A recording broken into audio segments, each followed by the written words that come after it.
Autrement, on n'a peut-être pas commencé vraiment à 14 heures. On peut passer pour. Je fais l'interlude.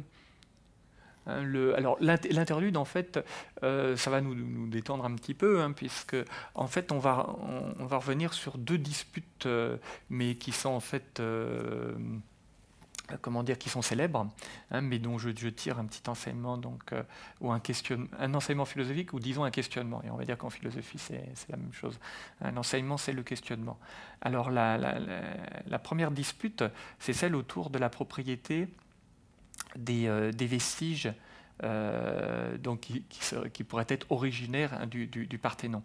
Parce que là, vous avez donc une image donc, qui est quasi surréaliste, hein, qui est celle donc, du musée de l'Acropole, qui effectivement donc n'a plus que des morceaux, hein, donc qu'on pourrait dire, alors là, au sens où on l'a employé, complètement déterritorialisé, hein, de ce que pouvait être donc le Parthénon dans son unité. C'est-à-dire qu'on n'a plus que des fragments dispersés. Hein, et puis on pourrait dire presque aux quatre coins du monde, puisque, hein, vous en avez jusqu'en Angleterre. Et puis voilà, le musée donc, grec essaye de reconstituer un peu désespérément une unité perdue. Et on pourrait dire que cette unité, elle était forcément déjà perdue. Si elle annonçait justement, hein, cette séparation de cette priorité de l'enracinement, hein, et de l'identité première originaire que défendait le mythe. À partir du moment où le Parthénon donc inaugurait autre chose, peut-être que c'était son destin, entre guillemets, hein, d'avoir une histoire qui était plutôt celle d'une errance, justement, et pas d'avoir un destin de pouvoir être conservé à l'identique. Alors donc, je parle donc d'une reterritorialisation impossible et d'une déterritorialisation qui est celle de la culture même qui commençait à s'inaugurer au Parthénon. Alors on peut parler d'une errance donc, et d'une fragmentation infinie, hein, qu'on retrouve, alors on pourrait dire, hein,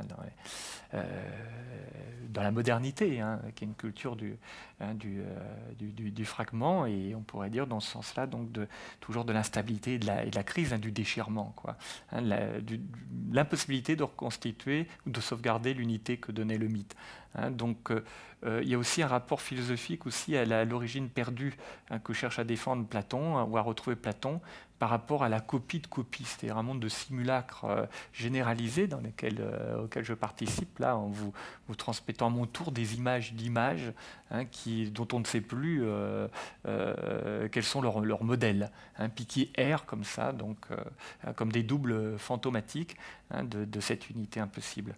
Alors la question, c'est donc la perte, hein, irréversible d'une unité mythique originelle n'était-elle pas donc le destin paradoxal de l'ouverture à l'histoire et de l'invention d'une culture monde?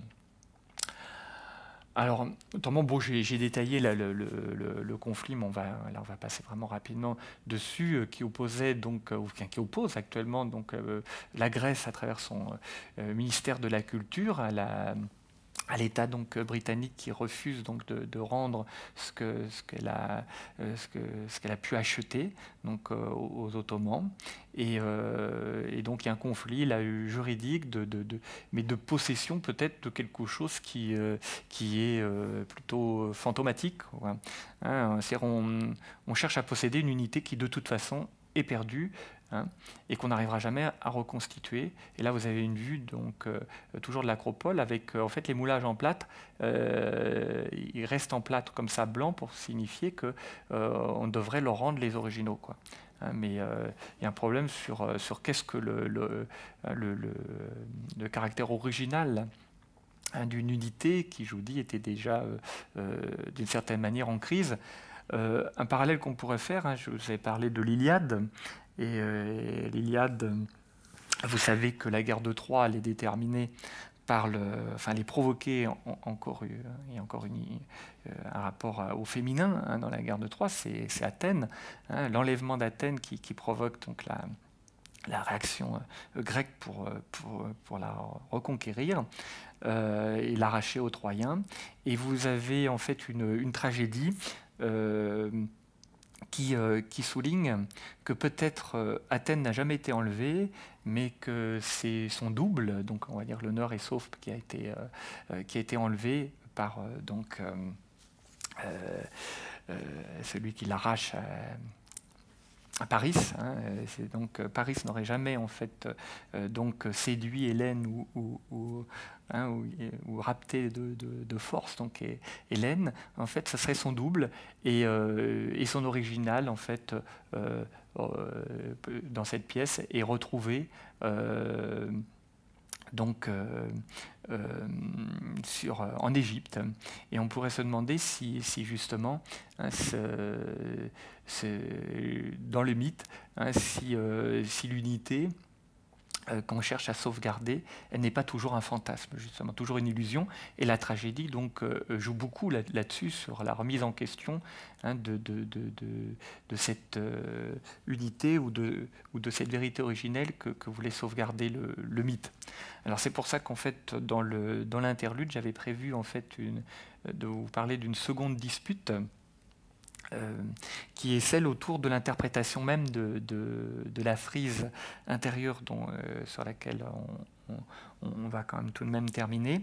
C'est-à-dire que, alors que de manière traditionnelle, on dit qu'elle dénotait par rapport à une interprétation mythologique, on a pu, en fait, parce qu'on a retrouvé justement une tragédie, donc perdu d'Euripide, encore une histoire de fragments, on n'a retrouvé qu'un fragment, et par rapport à cette tragédie d'Euripide, en fait, on a pu récemment contester donc l'interprétation que je disais qu'on faisait donc de la frise intérieure comme comment dire, une ébauche en image de la démocratie, qui était le cadre même de cette reconstruction ultime là, du Parthénon. Donc on a pu la contester grâce à ce fragment. Et c'est une archéologue donc américaine qui a avancé que finalement ce qu'on prenait pour justement donc une procession qui célébrait l'unité des Athéniens était en fait une célébration donc qu'on n'avait pas pu identifier comme telle parce qu'il nous manquait cette tragédie-là, qui évoquait donc le sacrifice donc, de jeunes filles athéniennes par le fameux roi originaire d'Athènes. Et là, on retrouvait donc plutôt donc, le mythe au cœur même du Parthénon et non pas son dépassement. Retrouver le mythe, c'est-à-dire que là on insistait sur effectivement la présence de ces jeunes filles et du fait qu'elles font un don à Athéna, mais pour ma part, je pense que cette interprétation n'est en tout cas même pas en accord avec l'esprit de la tragédie, qu'on ne peut pas d'ailleurs reconstituer, alors là pour le coup avec qu'un seul fragment, mais là il faudrait bien donc l'ensemble de la tragédie pour voir qu'effectivement dans la tragédie, le mythe est toujours pris à distance, et donc alors, donc j'ai ces dernières questions. Un seul fragment retrouvé d'une tragédie perdue peut-il suffire à réduire le caractère novateur de la présence de divinité au milieu de mortels? La tragédie n'est-elle pas plutôt liée, elle aussi, à l'invention d'un nouvel espace artistique, en écho au nouvel espace politique, et en rupture avec la seule répétition des origines et de la tradition par le rite? Voilà. On peut suspendre ici. En fait, là, la fin de mon introduction consistait à justement donc faire le rapprochement entre le théâtre grec, la scène théâtrale grecque, et notre assemblée nationale, dont l'hémicycle ressemble effectivement au théâtre de Dionysos. Et puis j'y venais en fait avec voilà, donc on va terminer peut-être par ces images. Voilà le théâtre de Dionysos donc au pied de l'acropole, et puis donc des images de l'assemblée où alors l'hémicycle on l'a là bien sûr, mais autrement l'assemblée qui est justement, on va terminer là-dessus, qui, ne l'oublions pas, dominée par cette reproduction qui n'est donc pas un original du tableau de Raphaël qui représente l'école d'Athènes, l'école des philosophes. Avec là on les voit, on les distingue mal, parce qu'on va dire que dans l'hémicycle on est un peu éloigné du pouvoir, mais en tout cas à égale distance de lui. puisque en fait, de manière centrale, on aurait donc Platon et Aristote. Donc un rappel au cœur même de notre Parthénon à nous, de ce qui serait au fondement de la démocratie, c'est-à-dire un nouveau rapport à la parole, qui est celui donc d'un usage à égalité donc de la raison, plutôt que la reproduction d'un mythe qui à l'identique, qui comment dire, monopolise, comme je vais essayer de cesser de le faire, la parole qu'à son propre avantage. Voilà, je vous remercie. Et puis si vous avez des questions, je suis tout à l'écoute. Et je reparlerai à ce moment-là de l'espace. Merci.